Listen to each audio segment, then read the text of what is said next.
Oi pessoal, então vamos agora para a nossa última unidade, unidade 7. Para a gente conseguir falar um pouco melhor de cada um dos assuntos dessa unidade, a gente vai dividir em 3 partes. Então a aula de hoje ela é a respeito do planejamento participativo como primeira parte da unidade 7, planejamento participativo e plano diretor. A gente comentou no final da aula anterior que a simples existência dos instrumentos do Estatuto da Cidade não garantem uma participação efetiva, né, nas políticas urbanas. Então, se a gente pensar num contexto pós-ditadura, né, logo ali na redemocratização, existe todo um caminho para que os movimentos sociais, as populações que não são presentes ali no discurso político desde o começo, comecem a ser ouvidas, né?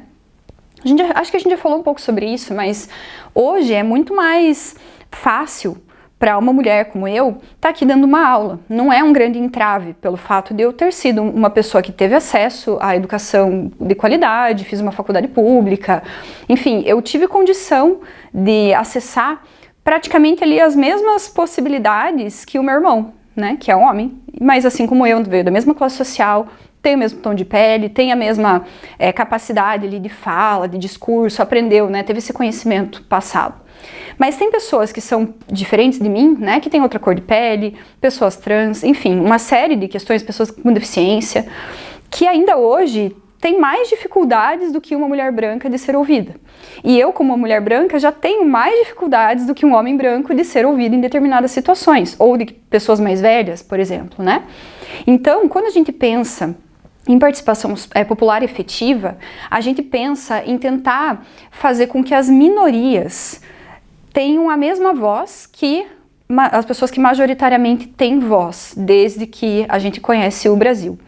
Quando a gente faz uma visita num imóvel do governo, então tive a oportunidade de fazer uma visita ali no Palácio de Governo do Estado do Paraná, e a gente olha as fotos, né, os retratos de cada um dos governadores de um estado, é notório que aquelas pessoas são todas muito parecidas, né? Todos são homens brancos. Então, quando a gente para pensar sobre isso, como que eu faço com que pessoas que diferem daquela visão, daquela nossa ideia de quem que é o gestor urbano, quem que é o secretário, quem que é o prefeito, né? Quando a gente pensa em tentar deixar aquela sala cheia de retratos, com retratos um pouco mais diversos, é disso que trata a participação social. Eu acho que eu já mencionei antes aqui, que quando a gente fala de grupos minoritários, a gente não está falando em minorias no número total da população, que de fato existem mais mulheres do que homens na população brasileira hoje em dia, né? Próximo do meio a meio, mas são mais mulheres. Mas quando eu vejo o retrato dos governadores, eu vejo que não tem a mesma proporção de mulheres e de homens. E que não existem, por exemplo, outras cores de pele representadas, outras etnias representadas ali, né? Então, quando a gente fala de minoria, a gente está falando de minoria no poder. Minoria no sentido de pessoas que têm o alcance do discurso, que têm esse poder, né? Então, não usem nunca o argumento de que, nossa, mas as mulheres não são minoria, elas são maioria. Sim, mas elas são maioria nos cargos de decisão? Não são, certo? E eu tô falando das mulheres, pensando que tem muitas outras camadas, né? Especialmente quando a gente pensa nas questões raciais, nas questões de etnia. Então, é por isso que a gente tem que ter sempre esse olhar tentar, né, da melhor forma possível ser interseccional, da gente pensar sobre todas as pessoas dessa população, e quando a gente não consegue entender, a gente não consegue ler, a gente não consegue ter essa vivência, trazer pessoas diferentes de nós para a discussão, para que a gente consiga entender quais são as demandas, quais são as dificuldades, quais são os limites e os entraves que essas populações têm alcançado, certo? Eu não tenho como não falar isso, sabe? Principalmente por ser professora de projeto arquitetônico, de planejamento urbano, porque é muito comum a gente escutar o discurso de no meu empreendimento nunca vem cadeirante, então eu não preciso fazer uma rampa, não preciso de acessibilidade porque os cadeirantes não usam o meu empreendimento, né? Mas aí a gente pensar no ovo e na galinha, né? Por que você não vê um cadeirante usando uma balada? Porque ele não quer ir para balada ou porque não tem como ele ir para balada, né? Então, trago essas extrapolações da mulher, do cadeirante, que vocês podem levar para outros grupos minoritários, né? Então, por que esse grupo aparece aqui como minoria? É porque ele não quer estar aqui, que não combina com esse grupo estar aqui, ou porque ele de fato não tem condições de estar ali? Então descubram essa resposta, né? E se existem grupos que queriam acessar algo e que não estão acessando por conta de um entrave, pense de que maneira você, que está dentro do poder público, consegue fazer com que esses entraves sejam superados. E é sobre isso que é a participação popular. Então, não é um instrumento do estatuto escrito dentro de uma cartilha que vai garantir que pessoas que historicamente têm a sua voz ignorada passem a ser ouvidas. Eu preciso de ações muito mais fortes para isso, né? Para conseguir garantir que essas pessoas sejam levadas a sério, né? Sejam ouvidas e, além de serem ouvidas, que isso gere algum tipo de resposta. É muito comum que haja manipulação das vozes dessas populações para legitimar falsamente alguma política que não vai mudar nada na vida daquela população. Então, quando eu trago uma pessoa, um único representante de um grupo, para dentro do poder público para me ajudar a defender uma coisa, não necessariamente eu estou mudando a minha ideia para defender o que aquela população quer. Então, temos que ser muito, muito responsáveis na hora da gente trazer um representante de um grupo, como a legislação exige, né? Tem que ter uma determinada cota, uma priorização para esse grupo. Isso não vai garantir que o interesse daquele grupo seja de fato levado adiante, né? É um primeiro passo, mas tem que haver uma vontade política e um posicionamento mesmo do gestor urbano no sentido de parar e pensar, puxa, será que a minha visão de mundo de fato reflete tudo que todo mundo quer? Ou tem pessoas que têm uma visão de mundo diferente? E é doloroso, né? Dizer, não, peraí, mas então quer dizer que eu sempre estive errado? Eu sempre enxerguei de maneira parcial? Não é todo mundo que gosta disso aqui que eu gosto? Tem gente que prefere uma praça daquele outro jeito, né? E aí o debate começa a ficar um pouco mais complicado, mas um pouco mais aberto, né? Da gente trazer, de fato, visões de mundo diferentes da nossa.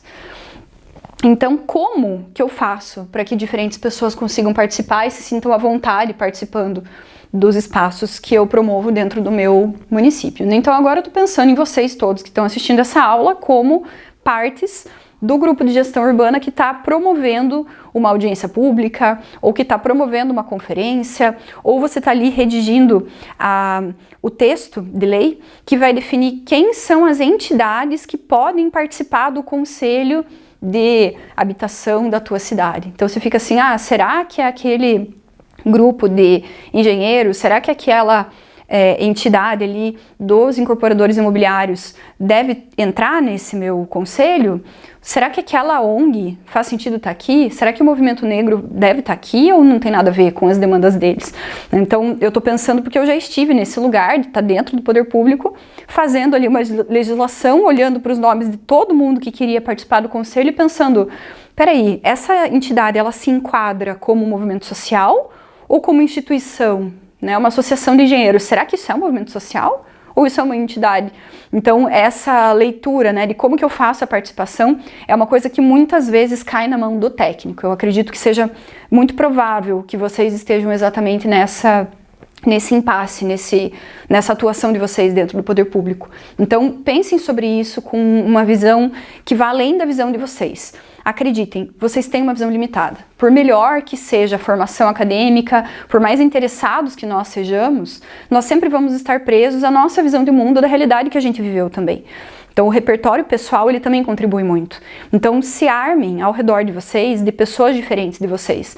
Seja seguindo numa rede social, ali um grupo que você nem concorda, ou que você não entende direito, mas vai lá e segue uma pessoa que faz parte de uma comunidade indígena, uma pessoa trans, uma pessoa com deficiência, porque isso vai fazer com que você passe a ver o mundo com um olhar um pouquinho diferente, ou que você tenha um networking, né, uma referência de dizer, não, vamos tentar contatar essa entidade, porque eu vejo que eles são muito ativos, vamos ver o que eles dizem sobre esse assunto, né?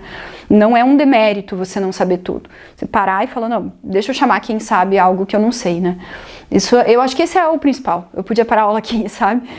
Ter essa humildade de entender que o nosso conhecimento, embora seja técnico e vocês tenham uma ótima formação, e aqui na pós vocês estão tendo também mais conhecimento técnico, É muito importante a gente ter esse olhar de abrir para além do conhecimento estritamente técnico, porque a nossa academia, o nosso conhecimento que foi passado para a gente pelos nossos professores, também sofre toda essa influência de estar muito preso aos autores que são europeus, aquilo que é feito fora do Brasil, aquilo que vem do norte global. E a gente está num momento de transição de entender que a gente tem que olhar para os nossos lados, não só olhar lá para cima. Né? É importantíssimo, quando a gente fala de uma política urbana, a gente pensar que nós somos de uma ciência social, de uma ciência humana. Eu preciso olhar para referências que vão além da academia, e que se você está atuando dentro da academia, no mestrado, no doutorado, que você ajude a mudar a forma como a academia é também. Então não vou ser uma professora, porque tenho doutorado, que vou dar todas as respostas para vocês, porque eu já percebo na minha trajetória acadêmica essas lacunas também, né? É um momento de todos nós nos darmos esse meia-culpa, né? Parar e olhar, não, peraí, o que está faltando, né? Quem foram os meus professores? Quem são os meus colegas de departamento? O que a gente está perpetuando aqui? Como que foi meu professor na escola? O que ele me passou? Né? E pensar que vocês estão tendo a capacidade de mudar a realidade das pessoas nas cidades de vocês, e que vocês façam isso a partir de um olhar um pouco mais múltiplo do que aquele que veio até vocês. Isso é muito, muito importante. E essas mudanças acontecem muito rápido, né? Eu diria que de 5 anos para cá mudou muito a abertura das manifestações, da gente ouvir as pessoas falando, pessoas diferentes da gente falando. É algo que não estava disponível pra gente antes, né? Então vão atrás disso, e assim vocês vão conseguir trazer uma diversidade muito maior e um pouco mais de igualdade, vamos dizer assim, no debate, né, que a gente disse. Vamos tentar fazer um grande pacto entre diferentes atores, o que realmente a coletividade quer. Coloca todo mundo na mesa. Não adianta colocar só 3 dos agentes produtores do espaço na mesa, tem que colocar todos, né? Então esse é o papel de vocês enquanto gestores públicos. Não é nada simples fazer planejamento participativo.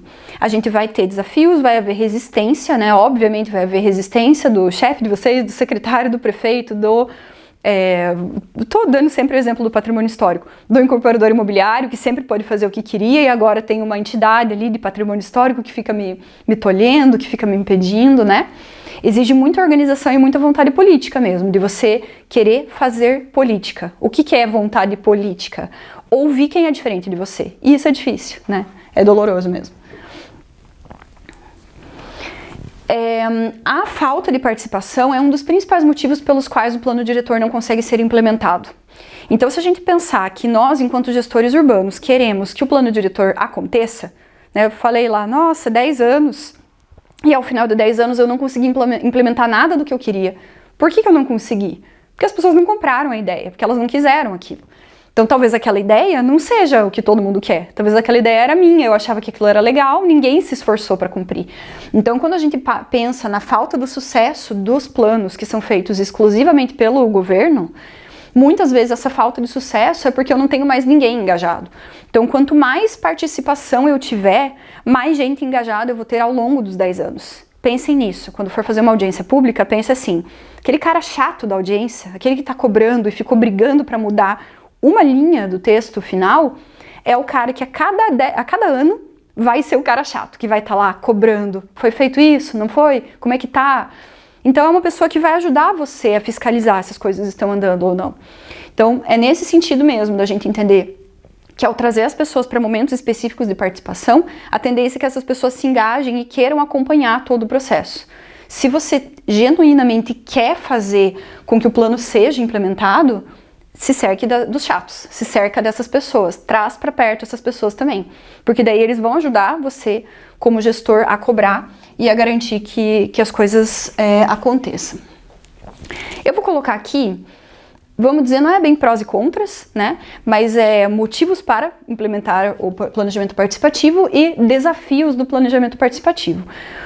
Eu brinco que quando você vai fazer uma lei, quando a gente, né, pensando assim, nossa, acabei de me formar em arquitetura, tô indo trabalhar na Secretaria de Planejamento da minha cidade.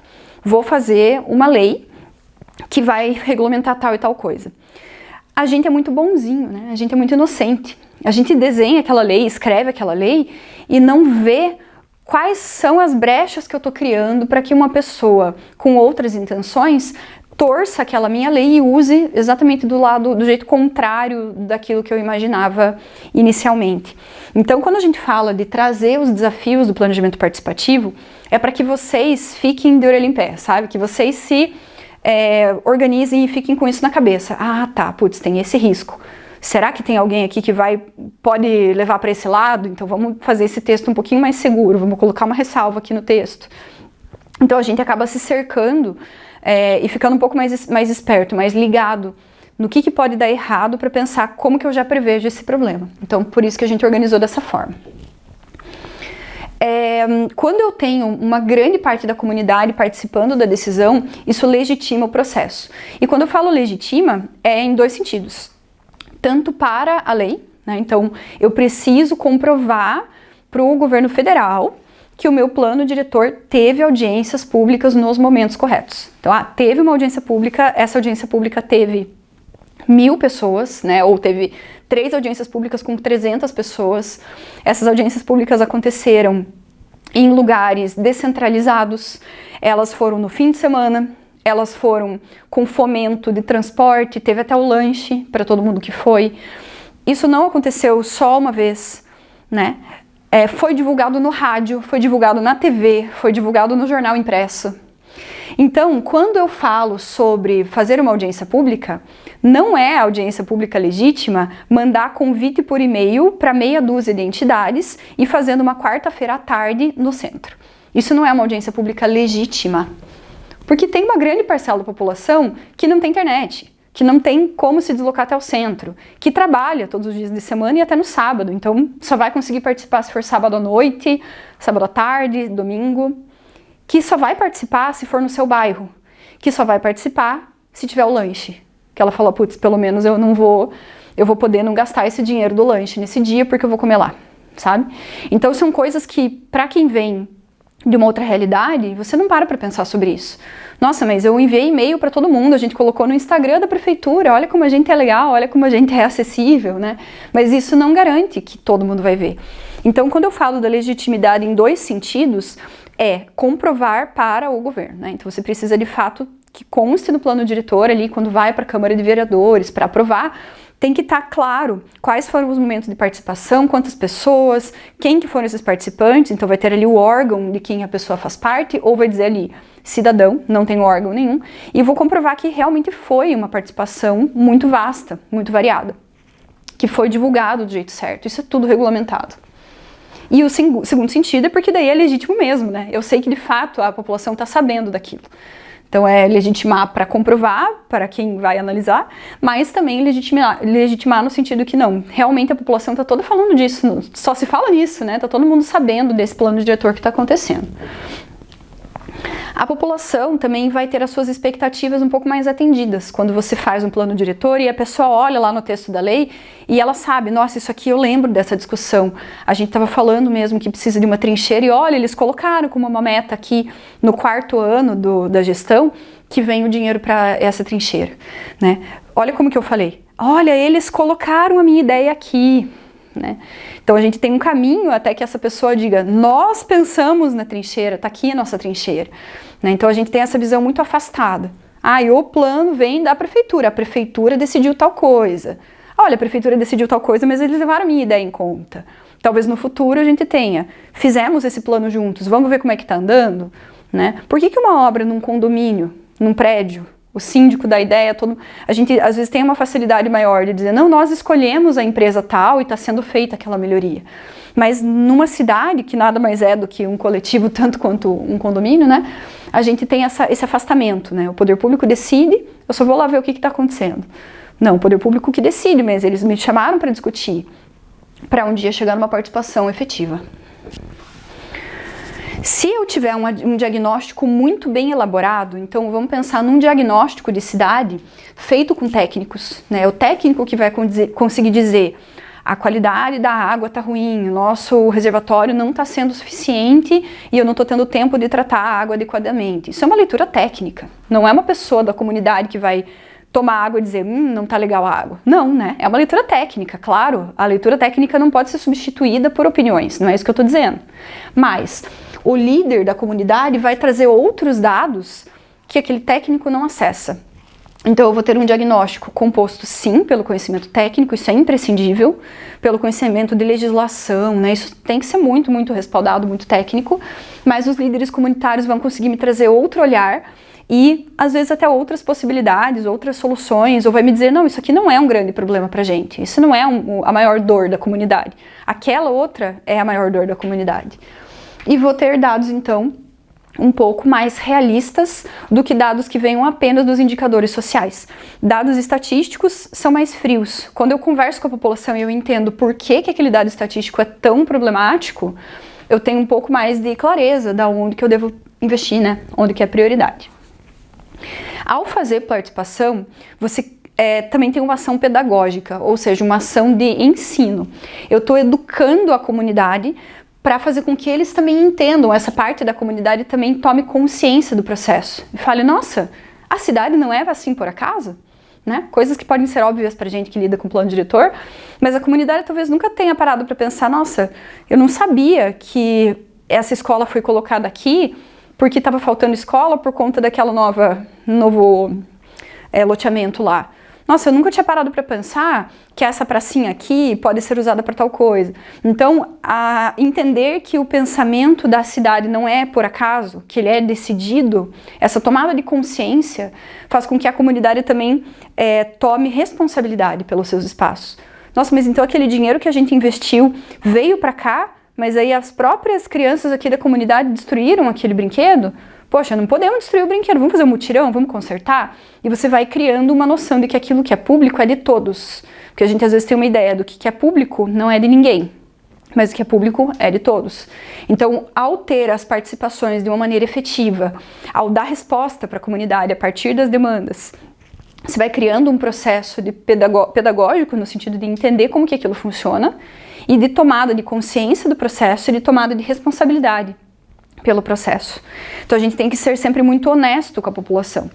Você não vai lá fazer uma entrevista e prometer que na semana que vem vai tampar o buraco da frente da calçada da pessoa, porque não vai, né? Mas se você conversar com a pessoa, entender que aquele buraco é prioridade, tudo, e tiver no seu alcance priorizar aquilo, você vai ganhar a confiança daquelas pessoas e esse processo vai ser construído de uma maneira muito lenta, muito desafiadora, mas vai haver uma construção de um processo de fato.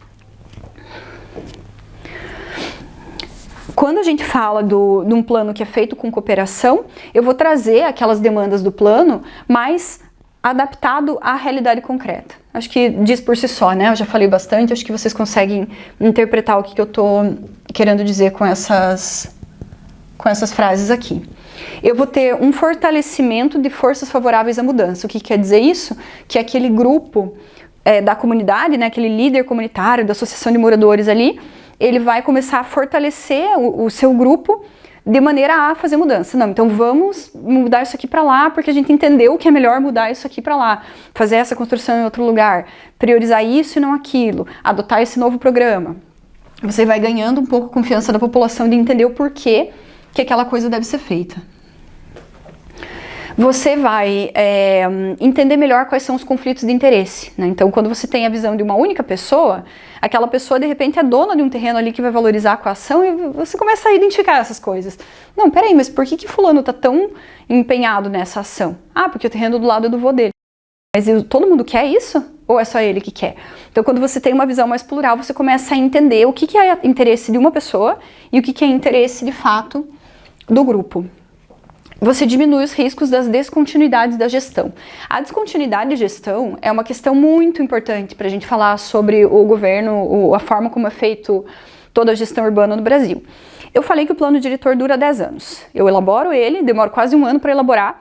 A partir do momento que ele é aprovado, ele vale 10 anos. No plano diretor, eu tenho que planejar como que eu vou fazer as ações ao longo de 10 anos. Só que a gente tem eleições a cada 4 anos. Na verdade, a cada 2, porque eu tenho 4 anos de eleição municipal. Mas, desencontrado, eu tenho a eleição do governo do estado e do governo federal. Como a gente sabe, existem alinhamentos de grupos políticos do município, do estado e do país. Eu tenho mudanças no sentido do prefeito que vai se candidatar a governador, ou do prefeito que vai se candidatar a deputado, do governador que vai se candidatar, enfim, né? Então essas mudanças políticas, elas são muito relevantes no dia a dia do poder público. Chega um dia ali, no meio de agosto, no poder municipal, em ano par, que eu sei que eu já não faço mais nada, porque eu não posso mais concretizar determinados projetos e empenhar a verba pública por conta do período eleitoral. Então, além da gente ter que organizar o nosso plano diretor em 10 anos, eu preciso pensar nisso também. De que maneira que, estrategicamente, eu vou fazer com que em contratos importantes ou empenho de verba não aconteça nos períodos em que não pode acontecer. E a descontinuidade de gestão é aquela coisa, né? Trocou a gestão, o prefeito novo que entra quer desfazer tudo que o prefeito anterior fez, quer fazer projetos diferentes, porque ele não quer compactuar com aquilo que o prefeito anterior estava fazendo. Só que essa decisão não é do prefeito anterior, é de um grupo coletivo, que todo mundo chegou à conclusão que tinha que fazer a porcaria do hospital. Vamos fazer o hospital. Chega outro prefeito e fala, não vamos fazer o hospital, vamos fazer uma escola? Não, você vai fazer o hospital. O hospital não é proposta do prefeito fulano, o hospital é proposta nossa. A gente decidiu que tem que fazer um hospital, como que você vai dizer que não vai? Então, se você tem um grupo forte, que não está necessariamente vinculado ao prefeito, ao vereador, ao governador, você consegue ter mais chances do sucesso da implementação do plano diretor, que não tem a ver com os 4 anos de gestão. Tem a ver, sim, com 10 anos, né, que é esse desencontrado. E você estimula, como eu falei antes, a sociedade a acompanhar o processo.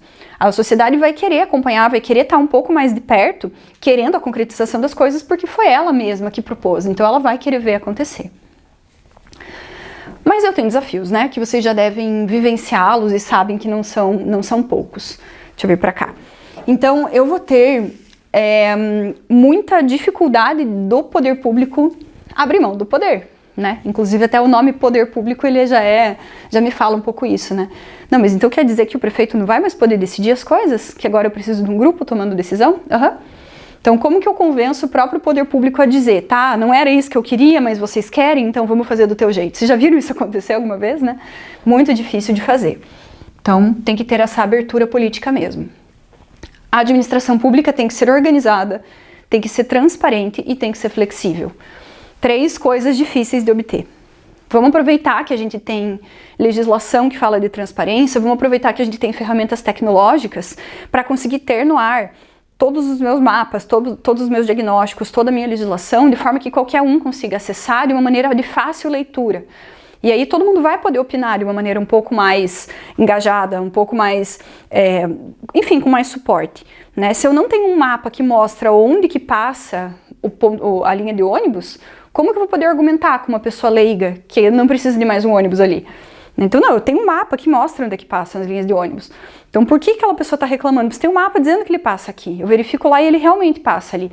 Eu tenho condição de discutir e eu tenho condição de olhar e falar, putz, realmente, essa área está muito descoberta, a gente vai ter que rever, porque está ruim mesmo. Olha, a fulaninha da comunidade me mostrou isso aqui, eu não estava vendo. Então eu tenho que ter abertura, né, para partilhar esse poder e eu tenho que ter informação.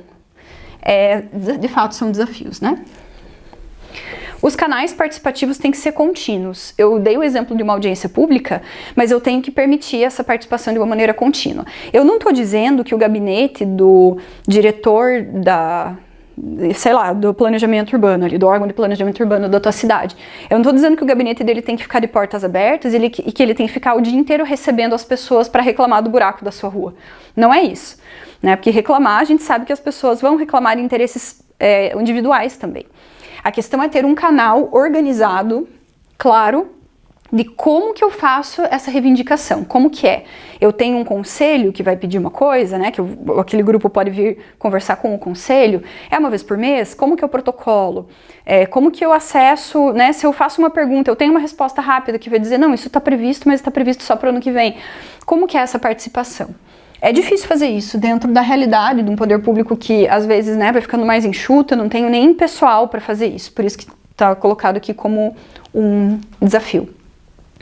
O grupo que coordena o plano diretor tem que estar sempre com um olhar que garanta que todo mundo tenha voz. Eu já fui em algumas audiências públicas em que a pessoa, eu não sei se eu já falei isso nessa disciplina, a pessoa pegou o microfone, começou a falar, só pela entonação, pelo jeito de falar, pelos erros da norma culta do português, começou a falar aquela pessoa, você já escuta aquele burburinho na plateia, tipo, tá, deixa ele falar, agora vamos aproveitar e falar de coisas mais importantes aqui. Vem alguém que é um advogado, que tem ali o dom da oratória, que é um professor universitário, a plateia em silêncio, respeitando aquele poder de fala, né? Então, tem que ter o coordenador dizendo, galera, ele tá falando, vocês vão escutar o que ele tá falando. Tá com dificuldade com o microfone? Peraí, repita a tua pergunta. Tem alguém que possa traduzir isso, explicar um pouco melhor? A pessoa tem um sotaque, a pessoa vem de uma comunidade indígena, tá falando com sotaque, nem todo mundo tá entendendo. Vamos fazer com que essa ideia que a pessoa trouxe seja ouvida por outros. Então, olha como é difícil, né? Tem que ter essa vontade política realmente de alguém da organização também. E que a informação seja acessível, né? Como a gente já falou em alguns outros momentos. Eu vou fazer ali uma cartilha dizendo como que vai funcionar. Número 1, todo mundo vem para a sala. Número 2, você escolhe qual sala você quer discutir. Deixa isso muito claro, muito fácil de entender. Você pode usar videozinho, você pode usar cartilha, você pode usar desenhos. Faz de uma forma que a população realmente entenda como é que vai funcionar. Organiza, não dá para deixar a discussão muito aberta. Organiza como que vai ser, para que todo mundo entenda e consiga chegar em algum lugar. Principalmente quando a gente fala das conferências, né, conferências municipais. A gente precisa organizar como que o processo vai ser, para que todo mundo tenha tempo de fala e consiga entender como é que vai funcionar para chegar ali num documento final. Não é espontânea a mudança. Essa mudança, não, agora que a gente abriu as portas e disse, estamos abertos para receber pitaco. Vai, espontaneamente. Não, não vai. Tem que haver um esforço e o técnico é o principal ator nesse momento para conseguir garantir isso.